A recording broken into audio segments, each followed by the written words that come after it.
Do you love the I loves?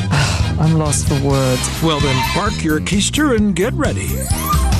Because this is the best of I Love the 70s.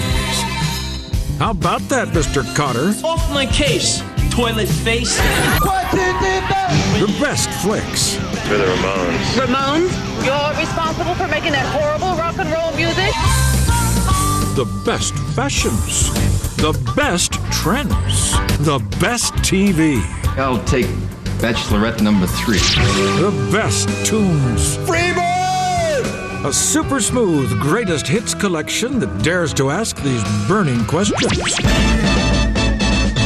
What made Wonder Woman so wonderful? The subtext of Wonder Woman is all, to me, about S&M. Yes, I know. What was really going on behind the velvet ropes of Studio 54? I saw sex going on at Studio 54. How shameful. Who was buying all those bedazzlers? Well, it required no electricity, so I imagine a lot of Amish entertainers purchased it. Plus, pledging allegiance to the KISS Army. No offense to our Muslim friends, but for me, going to Mecca was going to see Kiss. And fun with the metric system. That's a wondrous schlong. It must be over 32 centimeters long. Oh, that's a 14-inch. Because a discriminating viewer like yourself deserves the very best. Because you're still mixing your pop rocks with your soda after all these years. Admit it. I'm okay. This is the best of I Love the 70s. I love.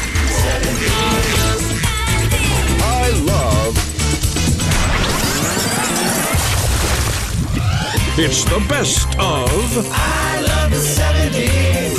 Giving you back your own. The Special Guidance Remedial Academics Group. You're giving me the sweat hogs? Welcome back. Your dreams were your ticket out.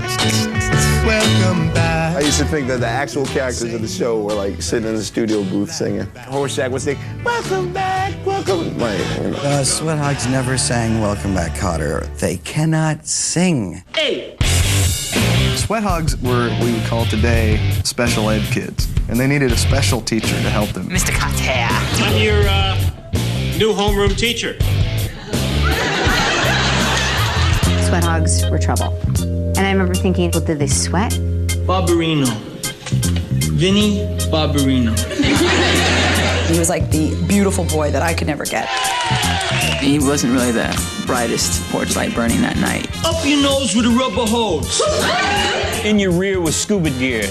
Off my case, toilet face. I love the Puerto Rican Jew character. Juan Luis Pedro Filipo de Huevos Epstein. From San Juan. Only because he would tell you he was a Puerto Rican Jew in almost every scene. Oi, my grandfather. And who was the brother, the token black person in the show? Hi there. Hi there. Hi there. Freddie Boom Boom Washington. What's the boom boom for? Boom, boom, boom.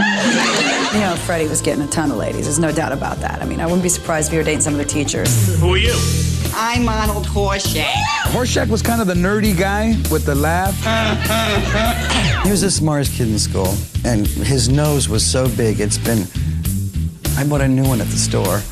There was a time in this town where I'm sure, like, whatever the Viper Room was, circa 1978, it's like, whoa, the dudes from Welcome Back, Cotter are here. Arnold Horshack, please. The table in the back, the best table in the house. Some chick's like, okay, you know, I'll give you a talk like Arnold Horshack. Okay. You did.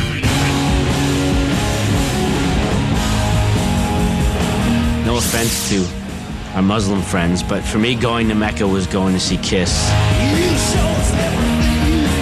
The outfits and the explosions and the excitement of their shows. It was phenomenal. It was theatrical. It was like David Bowie, but better. I'm a sergeant in Kiss Army, by the way. I I could have been promoted, but I like staying down with the troops. As a 10-year-old kid, you look at those pictures of a guy vomiting blood, and you're like, I can do that? Introducing Kiss Your Face Makeup. You can look like Gene, look like Paul, look like Peter, or look like Ace. Kiss your face and get your act together. Jumping on my bed playing air guitar and dreaming about kissing Ace Frehley, he was mine. I had a crush on Paul Stanley. For me, Gene Simmons, he was the man. If Paul's your favorite, then you're gay. Gene Simmons in the woman department has done pretty good for himself. He claims 4,000 women or so. I know Gene, and I believe it. I think it's double. He's just being modest.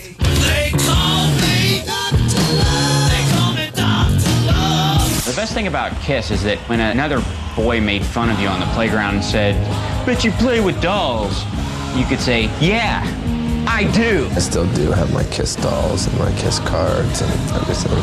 What do you think my sister's Barbies did when they saw these guys coming? I'll tell you what they did. They clapped and screamed and threw their panties at them.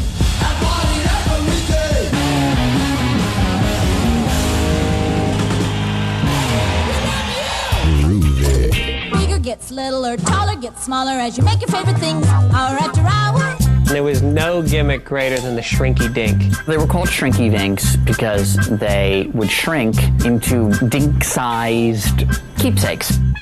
Welcome to the magical world of Shrinky Dinks. Well, yeah, I remember Shrinky Dinks. When they got hot, they got smaller and shrunk up. If I ever have that effect on a man, just kill me. They're still around today, but they have something for that. It's called Viagra. Fantastic. Here's what it starts with.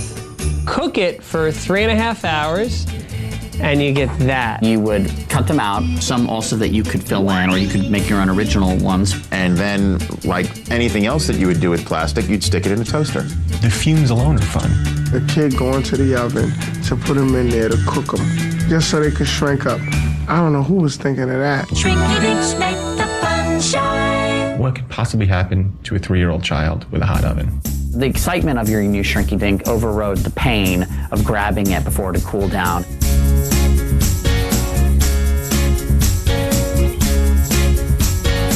What could be more fun than a plastic disc? Years later, you would think, what the hell was I doing? What a waste of time. With my Shrinky Dink, I mean, there's no end to the things that I do. Like, for example, hey, where'd the Shrinky Dink go? I don't know. Here it is. Want to play again? An absolute waste of time. I should have been reading a book. News break. President Ford signed the Metric Conversion Act, pledging the United States to switch to the metric system. It was some insane government edict. We shall now throw out everything you've ever known and change it all. Metric conversion is inevitable. Here's a massive man. He's over 80 kilograms. He really is weighing in at 14 stone.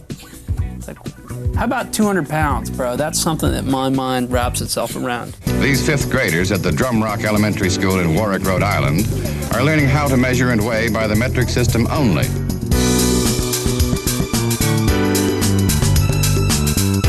It was kind of like saying, you know, you have the alphabet and then like, all right, now we're going to use the Chinese alphabet. In the UK, we had to go metric, and in America, they tried that and it didn't work out. I don't know if that's because Americans are more independent or more stupid, who knows. That's a wondrous schlong. It must be over 32 centimeters long. Centimeters, 2.2 centimeters. Oh, that's a 14-inch. Metric system failed because Americans are stubborn. I include myself in that, and we ain't changing for nobody. That was the one time in the history of this whole country that everybody agreed. Metric system was bad, and we didn't need it. Coming up, the jam that put Skinner on the map. Freebird! Next on the best of I Love the 70s. I love the 70s. It's the best of I love the 70s. From Hollywood, the dating capital of the world.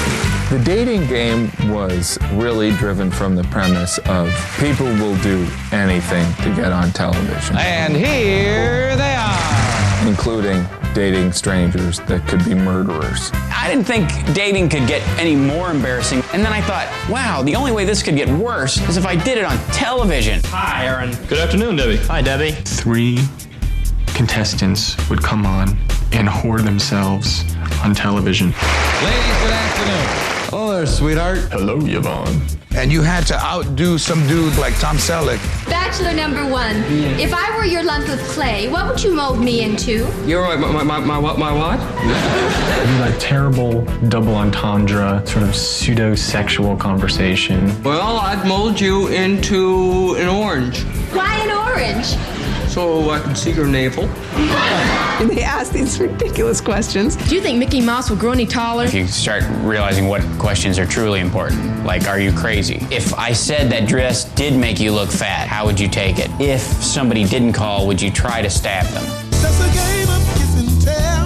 Craig, you have a tough job right now. Gee, I wonder which one I would like. The only thing between me and the 3 girls is a cardboard wall. Give me a break. The wall's coming down. This ain't East and West Berlin, baby. I think I'll take Bachelorette number 3. Number 3, all right. He's either gonna be looking at himself like, what was I thinking about? Or he's gonna say to himself, oh, I did a good thing and picked a nice one. Congratulations. Those were kind of shows I watched, you know what I mean? I guess those were like the early reality shows, really.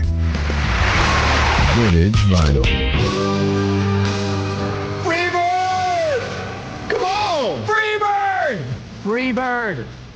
A song written strictly so that drunk rednecks can yell something at a concert. If I leave here after this interview, will you still remember me?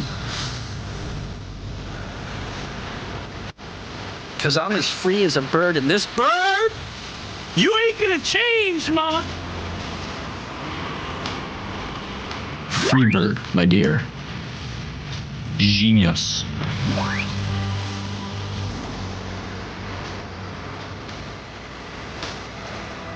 Leonard Skinner is the sad news to a lot of people.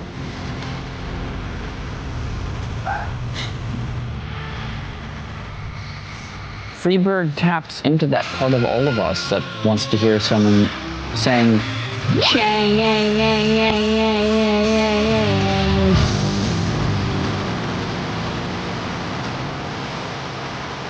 This is the guitar solo.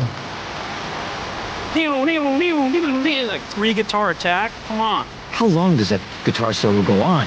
Any band that could play lead for 15 minutes and turn that into a hit, you can't beat that. I just think there's something really cool about that band. Like, this is who we are, and we're just good old boys, Southern rock. The greatest rock band ever.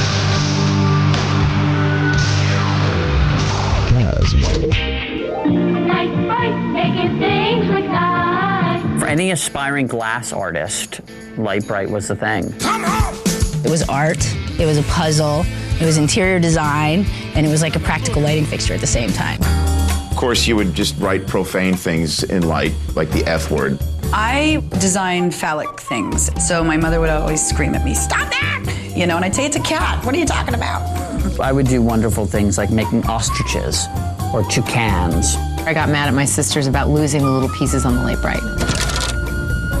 Incredibly well constructed. And then they started giving those cheat sheet things you could pop over. Warning, shock hazard, and not at all a choking hazard. Not even a little bit. Exactly what you want ages 4 to 8 and up, or what have you, playing with.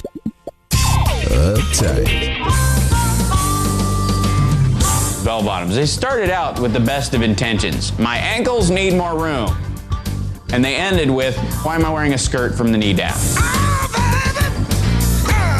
My uncle bought me a pair of bell bottoms. I loved them. They were like $14. And my grandfather saw them and cut them up right in front of me. People act like they have low-rise jeans now. I swear to God, the zipper on my bell bottoms that I found in my closet the other day couldn't have been any longer than that. It's like I had to have a bikini wax. There were bell bottoms, and then there were elephant bells, which I guess were big enough for elephants. Elephant bells were worn by the kid who wanted to be really groovy and bought them out of the Sears catalog. You know, his mum paid for them, and You know, it's kind of sad. It went the entire length of your foot, so that it would go all the way over your shoes. Which doesn't make any sense because you spend a fortune on these great-looking platform shoes. Yeah, I had big, nasty-looking platform shoes and a hair roll. I had thousands of pairs of bell-bottoms over the 70s. And the sickening part about it is, they're back, and they're selling it to me for twice the price. Those are my vintage jeans. What are you talking about? You did. Studio 54 was the bomb. I was a big disco chick. I found my haven at Studio 54. Before going to Studio 54, you read about who was there, the Warhol crowd, Liza Minnelli, and then you went, and they were all there. Studio 54 also attracts hordes of the not-so-famous who come hoping to be part of the scene. They didn't tell you everything on the news. Hey, I'm outside of Studio 54. But what the hell was going on inside was the most interesting thing.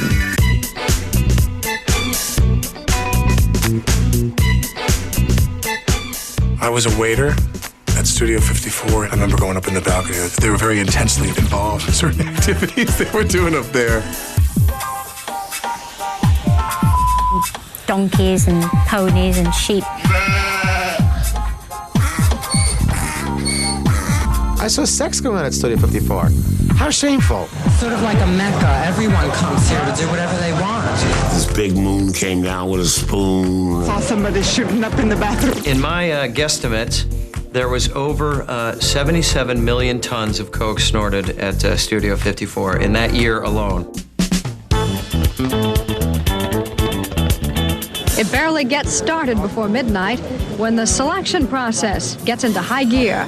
I went to the door of Studio 54 having just come back from the big successful Van Halen first tour, and the fella at the door said, nah, he didn't recognize me. You had to be fabulous looking, didn't you? If you didn't have the right outfit on, you'd stuck outside. Can you back up from the ropes, please? There's no way in a million years we're gonna get in. It doesn't matter if you're not shaving. Listen, just go home.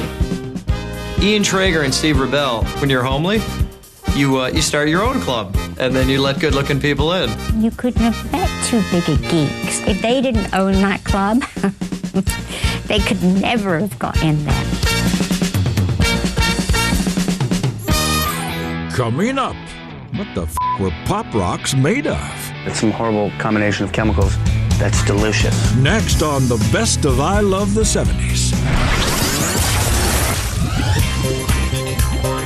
I love the 70s. It's the best of I love the 70s. Welcome to the Hollywood Squares. Hello, stars. Old school Hollywood Squares is one of the best shows ever. Oh my God, we had a great time on Hollywood Squares, honey. My mom has done every incarnation of Hollywood Squares ever. Hollywood Squares was a game show based on the ancient and devilishly clever game of tic-tac-toe.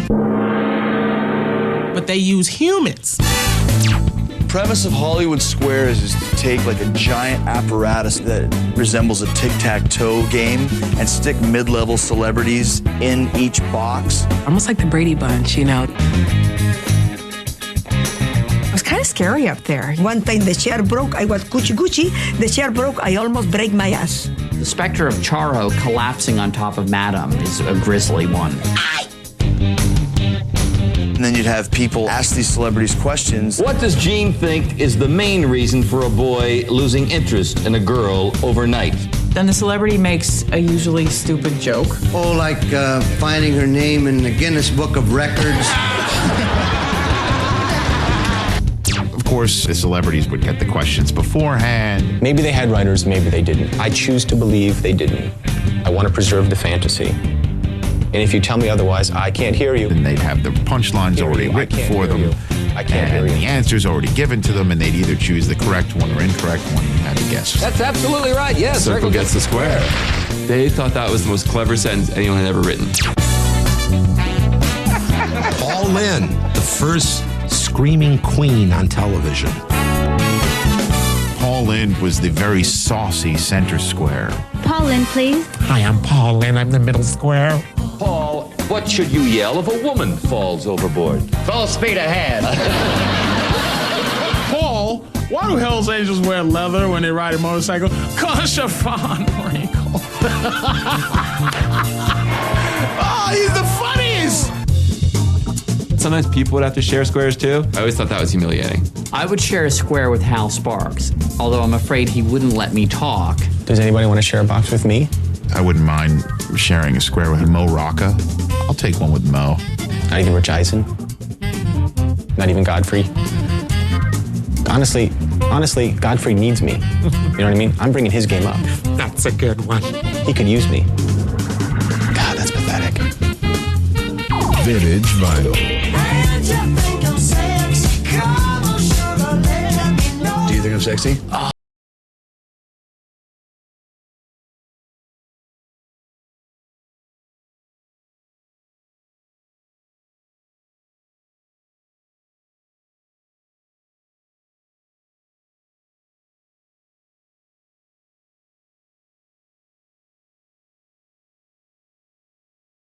After a concert because he all the roadies in his band.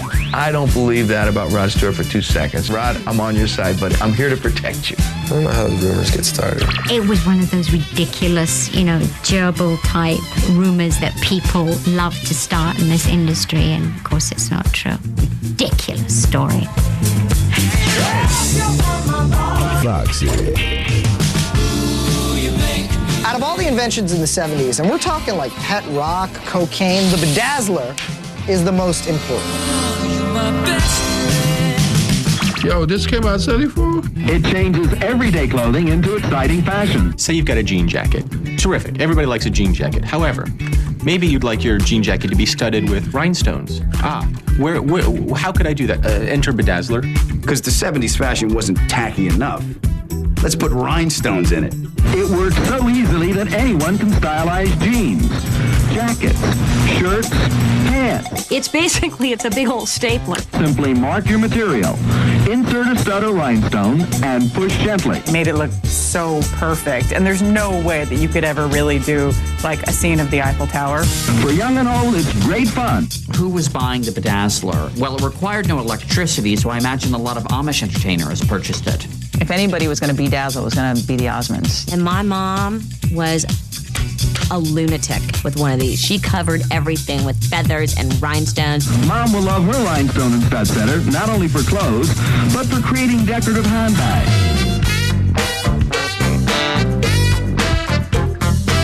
I've taken a plain t-shirt, and by just a few minutes, I've made a cherished, desirable garment of fashion. Dynamite. Big thing in the 70s with pop rocks. I love pop rocks. Oh, yes. Oh, God, this is great. Where did you get this? I get this in my hand now, and I find this uncontrollable need to start pouring this in my mouth. My mouth is already watering at the prospect. My glands are going crazy. Pop rocks have to be horrible for you. Oh, yeah. Listen to them hum. What's making them fit? What is that? It's some horrible combination of chemicals that's delicious. I remember the urban legend, he said Mikey from the Life cereal commercials. Knocked back like 3 pop rock packets and then a couple of Cokes. And his stomach exploded. Died on the spot. OD'd off of pop rocks. It was the big dare to see who could handle Coca-Cola and Pop Rocks at the same time. Screw it. Throw the whole thing in. After you swallow them, they're still popping and down your throat.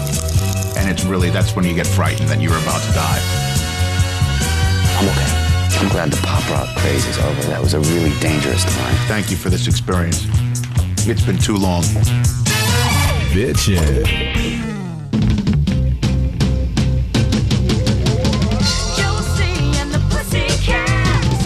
Guitars and sharps and flats. Josie and the Pussycats. Oh, it was the best cartoon in the world. Josie and the Pussycats was one of those cartoons you watch with the sound off, if you know what I'm saying. Yes, I spanked it to cartoons. Josie and the Pussycats, is there anything suggestive about that? What would be suggestive about that? Josie and the Pussycats. Well, I mean, obviously we all know Josie is slang for vagina. Gonna give me some of that Josie. I used to like the girl with the little white strip going down her hair like the skunk. Everybody had a friend that was just like Alexandra. You always say, why is she here? We don't like her. We want her dead, but she's always here. Oh, you've got to be kidding. She loved that other guy so much. She would do anything to try. Yeah, I'm gonna get him. She would just be scheming. Alan would rather watch me hula Josiekins. Move aside. Alan was having a great time because he had all the pussycats. He could get all the pussycat he wanted. I don't believe it. The cat's name, Sebastian. It was some awful feral cat. The cat was horrible. And then Josie Pussycats in outer space? Oh my God. It was obviously a sweeps ploy to put Josie and the Pussycats in outer space, just to jack up the ratings. Smart move. Well, you know, when a cartoon is failing, they always give him a monkey and send him to space. He says his name is Bleep. Josie and the Pussycat. Bleep, bleep, bleep, bleep, bleep, bleep, bleep, bleep, bleep, bleep. They had a nice time in outer space. That was a win-win. It was a win for Josie, it was a win for the audience, and it was a win for mankind, because they spread a message of pop to the galaxy. Josie and the Pussycat.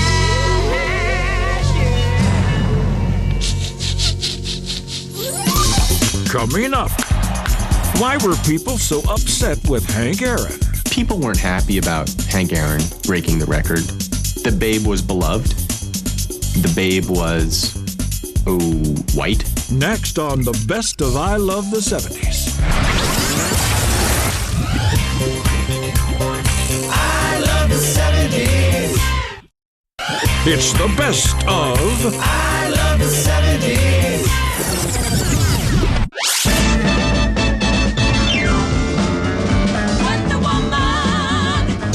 I watched a lot of Wonder Woman. This was a tremendously popular show in my household. It was a patriotic show. It was a show about Linda Carter in a bathing suit almost every day. Wonder Woman. Everybody wanted to be Wonder Woman. How cool was she? Wonder Woman. I'm always amazed talking to fairly young people that know who I am. I continue to hear really touching stories. I would tape it and fast forward. It was like porn for me. Damn, I had the worst crush on Linda Carter. It was painful. I had a picture of her, an 8x10, and I cried in front of it. There was nobody on TV that was just so sexy. I actually, as a kid in Kentucky, called the studio trying to reach the soundstage that she was at so I could talk to her. Phone bill was enormous. I love you, honey. Yes, I know. Best thing about Wonder Woman was that she always ran into the same small patch of woods to turn into Wonder Woman. She was a superhero. It was the first time that you really got to see a woman that was tough. I think the greatest thing was her quick reflexes so that she could, dodge bullets with these bracelets. My favorite Wonder Woman power was the last one, truth. You cannot lie. Who are you? And Dr. Heinrich von Klemper. And you made the clone of Adolf Hitler? I always feared that a woman would have that truth rope, and you just, no, honey, I wasn't there with her last night. I would like to use the lasso of truth on George W. Now you'll just have to answer those questions, won't you? Wonder Woman had an invisible jet, right? Everybody wants to know about the invisible jet. But it's a doll. It's so clearly a doll. It was so ridiculous that we just dropped the whole thing. The subtext of Wonder Woman is all, to me, about S&M. I think my reasons for being here are pretty much the same as yours. This is not a woman to trifle with. This is a woman that you pay $50 an hour for the privilege of kicking your ass. Far out.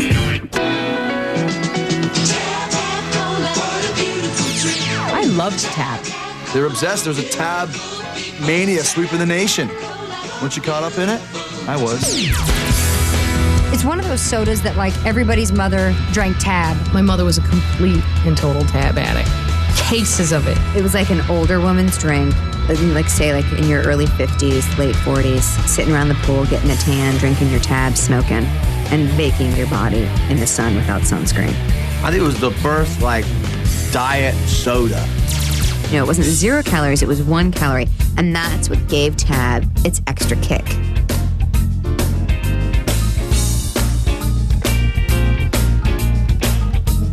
Yeah, I didn't think I would think this, but it's beautiful. I have no idea why they call it Tab. Is there a reason why they call it Tab? Maybe they called it Tab because it's, you know, Tab rhymes with fab. Maybe that's why they named it Tab. And It was keeping tabs on your weight. How funny is that? Drink Tab, then you'll be full. Okay. When my mother dies, I'm putting it in her coffin. There you go, there's a Tab for the next life. You haven't drank enough in this life. Really, the 85 million you've consumed wasn't enough. One more Tab for the road. Groovy. In Japan, the hand can be used like a knife. Ginsu. It's a knife that no kitchen should be without. That was like the first infomercial, wasn't it? Ginsu knife. You know, these knives right here, they kind of, oh, look, I look good. Hey, how you doing? Ginsu knives would impress people because they were Asian. Well, it's Asian. It must be good. Ginsu, a Japanese word, loosely translates to an American, gullible housewives will buy this. Ow. Is that really doing that? He just cut through a can. And then he cut a tomato. They were made of surgical steel, which meant you could cook and operate with the damn knives. How much would you pay for a knife like this? $19.99. $2.84. €3. All of this, what could it possibly cost? All for the amazing low price of only $19.99. Something about doing that 99 makes you bite, doesn't it? $20? Hell no. $19.99. All right, where's my credit card? But wait, there's more. There's much, much more. You not only get the Ginsu knife, you get the little mini Ginsu knives, you get the carrying case for the Ginsu knives, you get the backpack for the Ginsu knives, you get a slab of meat to cut the Ginsu knife. It even comes with a matching fork to make carving a pleasure. If you call right now, they give you 10 more that you don't need. 3 easy installments of $9.99. I get a damn can opener. Mellow out. Hank Aaron broke Babe Ruth's home run record, which was a phenomenal feat. The event was such a big deal because Babe Ruth had held it for 146 years or something like that, if I have my figures correct. 714 home runs always seemed like a number that was going to last forever. And Hank came along and proved that nothing's impossible. I've always said that good things come to those who wait. People weren't happy about Hank Aaron breaking the record. The Babe was beloved. The Babe was... white. Hank, not so much. What kind of death threats do you get trying to hit a home run? I'm going to trade your bat and make it a whiffle. You better bunt it or you're in trouble.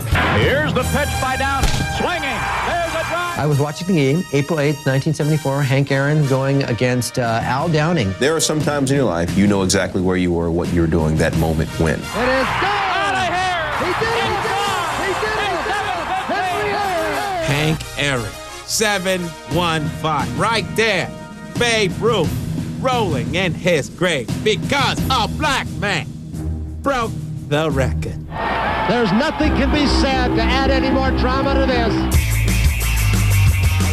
The indelible image of this moment is always Hank circling the bases and having some fans basically run with him. And the guys come up, and Hank kind of looks like he assessed the situation and he didn't feel any danger. But I tell you what, I think I would have drop-kicked him like Jackie Chan, man, because that's dangerous to run out there. Well, like I said before, I finally made it after 20 years.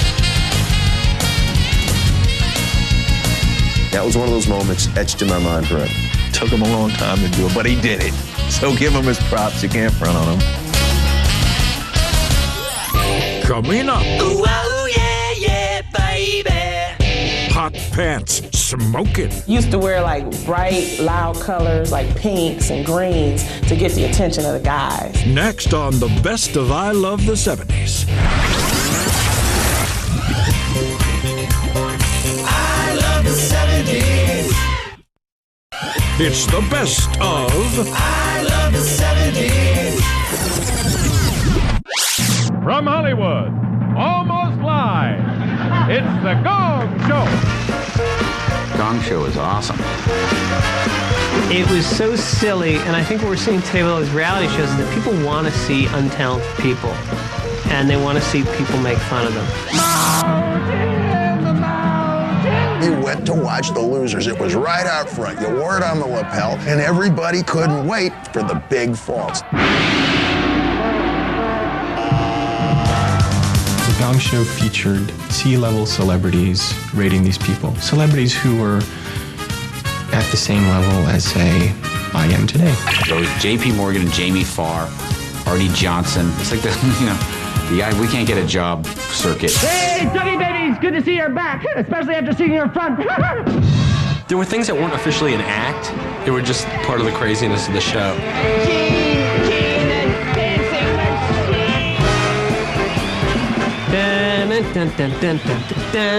He was a horrible dancer. It was just so odd. It seemed like they had a session while drunk and came up with all these bits, and somehow it all worked. Let's meet a man now who knows one thing in his can, one thing in his... Wait a minute. Wait a minute. I thought Chuck Barris was insane. Even back then, I was like, this guy's mad. He's like on drugs or something. And then it turns out he was. I'm all confused. The guy was just teething his way through cocaine binges the entire time he was hosting that show. And the winner is Elliot Epstein. At the end of the show, whoever got the highest score would win a prize. They won like almost nothing. They won that big, brought out the big check, and it was like for almost like, what was it, like $100 or something? And here's your check for $516.32. Thank you, Stevie Albert. Everybody loves the Gong Show.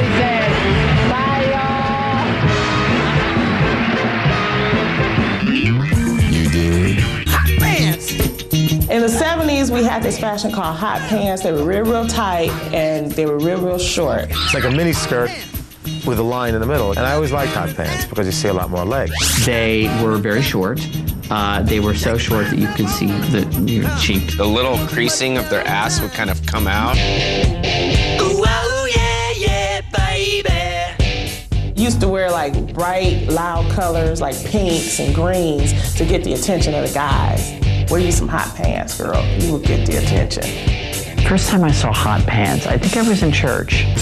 You usually don't wear hot pants if you go into the PTA. Hot pants are like one of the nastiest things that anyone could wear, and they quickly went from being a fashion thing to being a tarts thing. That's what hookers wore. By the mid-70s, any self-respecting girl working the street was in hot pants. I think it's always appropriate to wear hot pants spiritually, as long as you have them on under there somewhere, darling. Right on. Disco sucks. Disco sucks. And we're never going to let them forget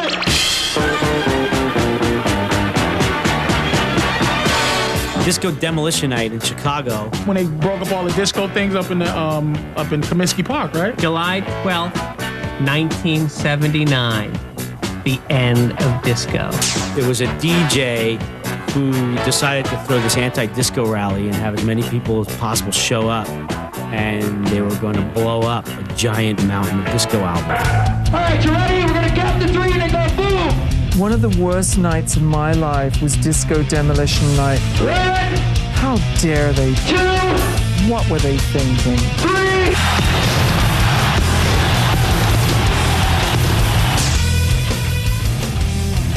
I'm lost for words. They were blowing up music.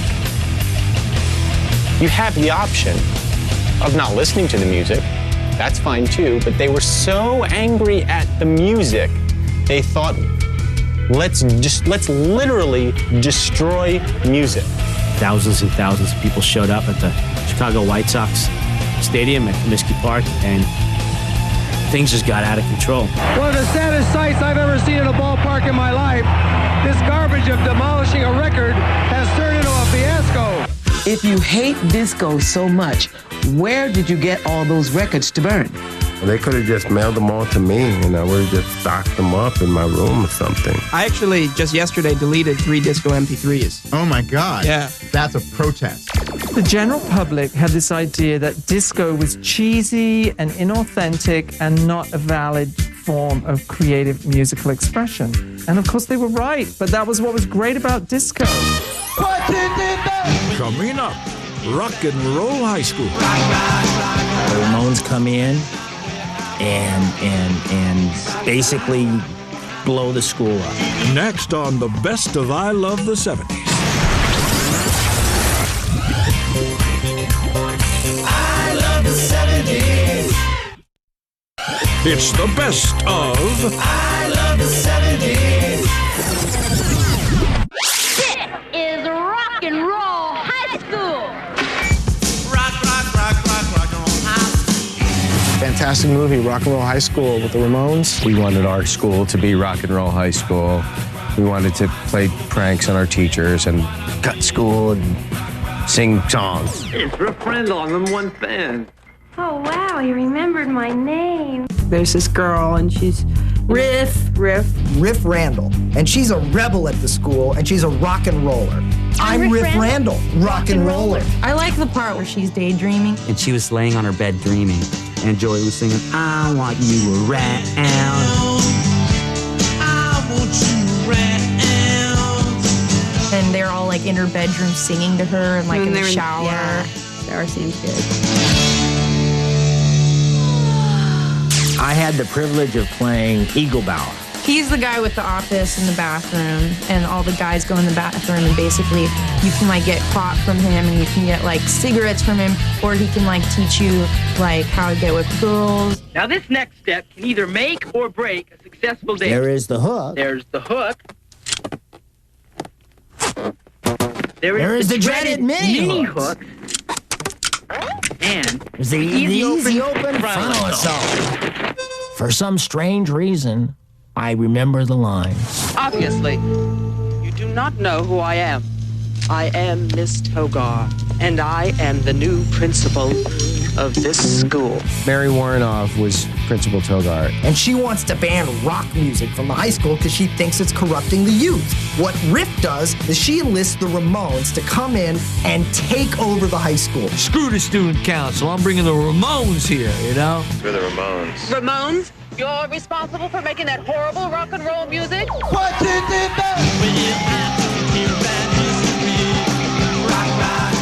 The Ramones come in and basically blow the school up.